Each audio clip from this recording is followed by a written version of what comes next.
Movie की starting में हम एक साइंटिस्ट को देखते हैं। वो कुछ क्रीपी एनिमल्स के डीएनए को मिलाकर एक चीज बना रहा था। इस काम के लिए उसे गवर्नमेंट भी फंड्स दे रही थी, लेकिन जब उसे चीज ना बनी तो गवर्नमेंट ने अपने फंड्स रोक लिए। तो उस साइंटिस्ट ने अकेले में इस पर काम करना शुरू कर दिया और फाइनली उसने वो मेडिसिन, वो फिल्म बना लिया जिसमें ना तो किसी बीमारी का असर होता था और ना ही किसी और जहर का।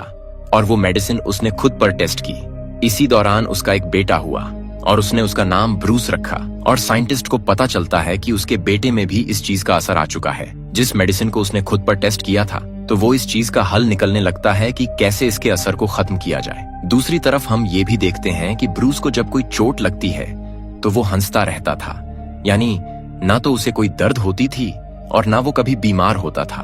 ब्रूस के फायदे को गवर्नमेंट की बात ना माने पर जॉब से भी निकाल दिया जाता है। फिर हम देखते हैं कई साल बीत चुके हैं और ब्रूस किसी और फैमिली के साथ रहता है। उसे ये बताया गया है कि फ्रेंड्स मर चुके हैं। अब रोज भी एक साइंटिस्ट बन चुका है और उसके साथ एक कोलीग होती है जिसका नाम रोज होता है। वो दोनों एक दूसरे को काफी पसंद करते थे। ये दोनों इस बात पर रिसर्च कर रहे होते हैं कि किसी भी जख्म को कैसे ठीक किया जा सकता है। तभी इनके पास एक सोल्जर आता है और वो कहता है कि तुम आर्मी के लिए काम करो, लेकिन ये लोग उसे मना कर देते हैं कि हम चाहते हैं कि इसका फायदा सारी दुनिया को पहुंचे। लेकिन वो आर्मी ऑफिसर इन्हें वार्न करके यहाँ से चला जाता है। वहाँ ऑफिस में रोज को एक अजीब सा आदमी नजर आता है जो कि ब्रूस के ऑफिस में जाके उसका एक बाल उठा के अपने साथ ले जाता है। ये ब्रूस के फादर थे जो कि अभी भी जिंदा और इन्होंने ब्रूस का बाल इसीलिए उठाया था ताकि उसका डीएनए देख सके। ऑफिस में रोज और ब्रूस जिन रेज में काम कर रहे होते हैं उन रेज की मशीन खराब हो जाती है। ब्रूस उसको संभालने की कोशिश कर रहा होता है लेकिन वो रेज उसी पर पड़ जाती है। देखते हैं कि ब्रूस को होश आ चुका है क्योंकि जब रेज पड़ते ही वो बेहोश हो गया था तो उसे हॉस्पिटल ले जाया गया था। उसके पास रोज की होती है जो उसे कहती है कि ये रेज तो काफी डेंजरस थी, तुम्हारी जान कैसे बच गई। वो काफी हैरान होती है लेकिन ब्रूस रोज से कहता है कि रोज छोड़ो इस बात को, मैं बहुत ही एनर्जेटिक फील कर रहा हूँ, मुझे कहीं दर्द नहीं हो रहा। वो दोनों ही इस बात से हैरान तो थे लेकिन साथ साथ खुश भी थे। अब रात को ब्रूस के पास उसके बूढ़े फादर आते हैं। वो ब्रूस को बताते हैं कि मैं तुम्हारा बाप हूँ, लेकिन ब्रूस कहता है कि नहीं, वो तो मर चुके हैं। तो वो साइंटिस्ट यानी ब्रूस के फादर कहते हैं कि नहीं, आर्मी ने तुम लोगों से झूठ बोला और तुम्हारी कलीग रोज उसी आर्मी जनरल की बेटी है जिसने मेरी रिसर्च को भी रुकवाया। और तुम जिस पर सर्च कर रहे हो वो चीज तुम्हारे अंदर है, तुम्हें और कहीं इसको ढूंढने की जरूरत नहीं है और ना ही तुम्हें किसी की मदद चाहिए। ब्रूस अपने फादर से कहता है कि मैं आपकी बात पर यकीन कैसे करूं, आप इतने सालों बाद आ गए हैं जबकि मैं रोज से कई साल से प्यार करता हूं। अब रात हो जाती है।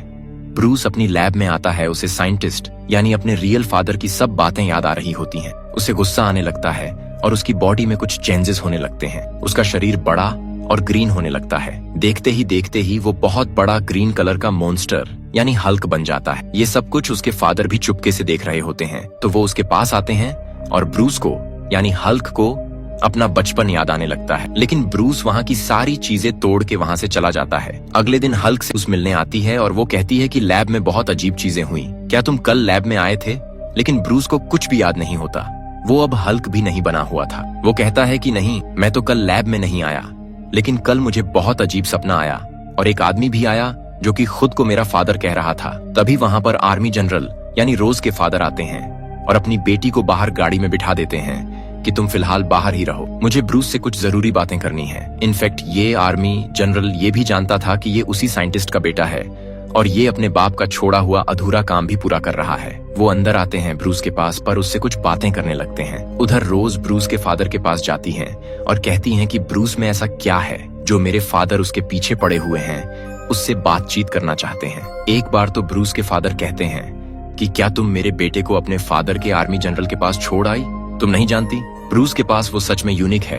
अगर आर्मी को ये पता चला तो वो उसे पकड़ लेगी और दुनिया भी यूनिक चीजों को एक्सेप्ट नहीं करती। दूसरी तरफ आर्मी जनरल से बातचीत कर रहे होते हैं कि मुझे ये बताओ कि तुम्हारे फादर कहाँ हैं। तो ब्रूस कहता है मुझे बस यही पता है कि वो मर चुके हैं और मुझे उनके बारे में कुछ नहीं पता। तो आर्मी जनरल कहता है कि मैं वही हूँ जिसने तुम्हारे फादर को जेल में भेजा और तुम जानते हो कि मैं हर बात का पता लगा कर रहूंगा और अगर तुमने भी मुझे सही इन्फॉर्मेशन ना दी तो मैं तुम्हें भी जेल भिजवा दूंगा। तो ब्रूस कहता है कि मुझे कुछ नहीं याद। तो वो आर्मी कोई कहता है तो फिर तो तुम इस काबिल भी नहीं हो कि तुम एक लैब करो या कोई सर्च करो, तुम्हारा दिमाग तो एक छोटे बच्चों जैसा है। और ये बात भी याद रखना, मेरी बेटी रोज से दूर रहना। उसके बाद में जनरल वहां से चला जाता है और ब्रूस को एक कॉल रिसीव होती है जो कि उसके डैड की ही होती है। वो अपने डैड से कहता है कि आपने मेरे साथ क्या गलत कर दिया और मुझ में क्यों ये बीमारी इंजेक्ट की। तो उसके डैड कहते हैं कि ये बीमारी नहीं, ये पावर है, इसे यूज करो। तो ब्रूस कहता है कि नहीं, मैं इसे खत्म कर दूंगा। तो ब्रूस के फादर कहते हैं कि वैसे भी रोज अब तुम्हारे साथ नहीं होगी क्योंकि मैंने तुम्हारे डीएनए से कुछ क्रिएचर बनाए थे और वो मैंने उसकी तरफ भेज दिया है। ब्रूस फौरन से कॉल काटता है, रोज के घर की तरफ निकल पड़ता है, लेकिन तभी रास्ते में एक आर्मी ऑफिसर आ जाता है। ब्रूस को काफी गुस्सा आता है और अब वो दोबारा से हल्क में बदल जाता है। अब फाइनली वो रोज के घर पहुंच चुका था। वो दोनों एक दूसरे को देखने लगते हैं। ब्रूस रोज को गाड़ी में बिठा देता है और तभी वहां पर वही कुत्ते आते हैं जो ब्रूस के फादर ने उसके डीएनए से ही बनाया था, लेकिन ब्रूस उनसे फाइट करके उनको भी मार देता है। इसके बाद ब्रूस रोज को सब कुछ बताता है कि मेरे डैड असल में चाहते क्या है और मेरी बॉडी में कोई हिडन मेडिसिन थी जो कि रेज लगने की वजह से सामने आ गई और मैं अब हल्क में बदल जाता हूं। जब भी मुझे गुस्सा आता है तो रोज उसे तसल्ली देती है कि हौसला रखो, मैं तुम्हारे साथ हूं। अब अगले दिन रोज अपने फादर को कॉल करती है। वह उनकी हेल्प मांगना चाहती थी ब्रूस के लिए, लेकिन वो थोड़ी जानती थी कि वो तो ब्रूस के खुले दुश्मन है। अब जैसे ही उसके फादर को पता चलता है कि वह ब्रूस के साथ है तो अपनी आर्मी वहां पर भेजते हैं। वो लोग ब्रूस को बेहोश कर देते हैं। अब आर्मी वाले उसे अपने साथ ले आते हैं। आर्मी जनरल यानी रोज के फादर के पास रोज ब्रूस से कहती है कि मैं तुम्हें जल्द ठीक कर लूंगी, लेकिन उसे क्या पता था कि उसके फादर बहुत बुरे हैं। वो ब्रूस को जमीन से 1000 फीट नीचे ले आए थे और वे उसे हमेशा के लिए बेहोश रखने का प्लान कर रहे थे।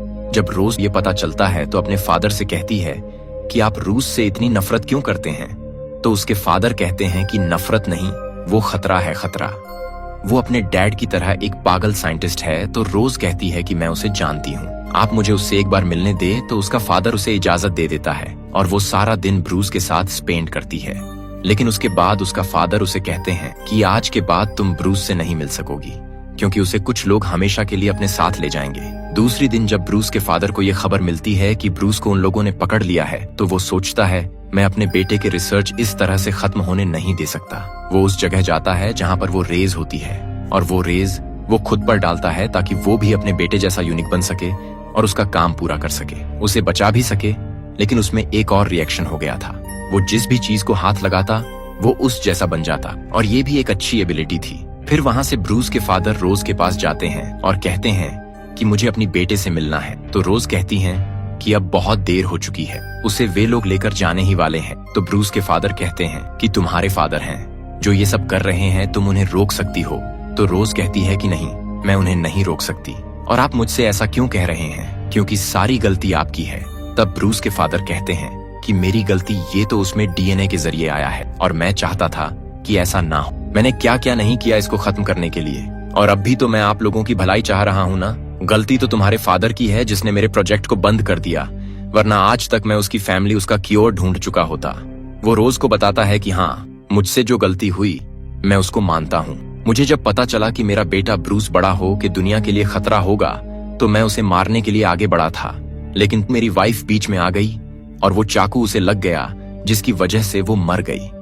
दूसरी तरफ हम देखते हैं कि ब्रूस के साथ बहुत गलत हो रहा होता है।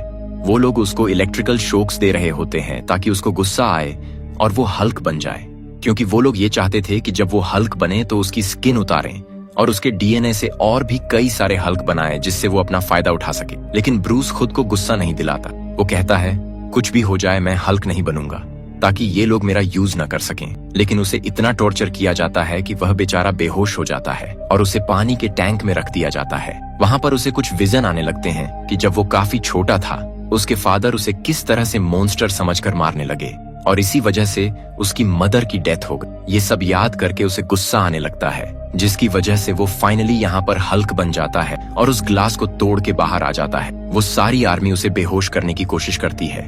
वो ब्रूस यानी हल्क पर फायरिंग भी करते हैं, लेकिन उसे कुछ भी नहीं होता क्योंकि अब वो बहुत पावरफुल हल्क बन चुका था, जाइंट बन चुका था। वो उस बिल्डिंग से बाहर आ जाता है। उसके पीछे आर्मी का हेलीकॉप्टर भी होता है जिसके ऊपर वो चढ़ जाता है, लेकिन जब फाइटर जेट ज्यादा ऊपर होता है तो हल्क अपना बैलेंस खो देता है और पानी में जाकर गिरता है और उसमें आर्मी फायरिंग करने लगती है। लेकिन हल्क पानी से निकलकर शहर की तरफ आने लगता है, जहां पर रोज भी होती है और उसे भेजा होता है उसी के फादर यानी आर्मी जनरल ने। ब्रूस जब रोज को देखता है तो वो नॉर्मल इंसान बनने लगता है। उसका गुस्सा कम होने लगता है, क्योंकि उसे नहीं पता था कि ये उसके खिलाफ कोई साजिश है, और इसी बात का फायदा उठाकर आर्मी उसे दोबारा से पकड़ कर लेती है। और जब रोज को पता चलता है कि उसके फादर ने उसके साथ धोखा किया है, उसे झूठ बोला, तो उसे बहुत बुरा लगता है। उसे अपने फादर से नफरत होने लगती है। अब यहाँ पर ब्रूस के फादर भी आते हैं, जो कि आर्मी से कहते हैं कि मुझे आखिरी बार अपने बेटे से मिलना है, उसके बदले में मैं सरेंडर करता हूँ। तुम लोग मुझे अरेस्ट कर लो। लेकिन यहाँ पर वो भी गेम खेल रहे थे, क्योंकि अब उनके पास भी तो पावर्स आ चुकी थी। वो इनसे लड़ना चाहते थे अपनी बेटी के लिए। और ब्रूस के फादर ब्रूस से मिलते हैं और उससे कुछ बातें करने लगते हैं ताकि उसे गुस्सा आए और वो हल्क बन जाए। लेकिन ब्रूस बेचारा काफी वीक हो चुका था, उसे गुस्सा भी नहीं आ रहा था।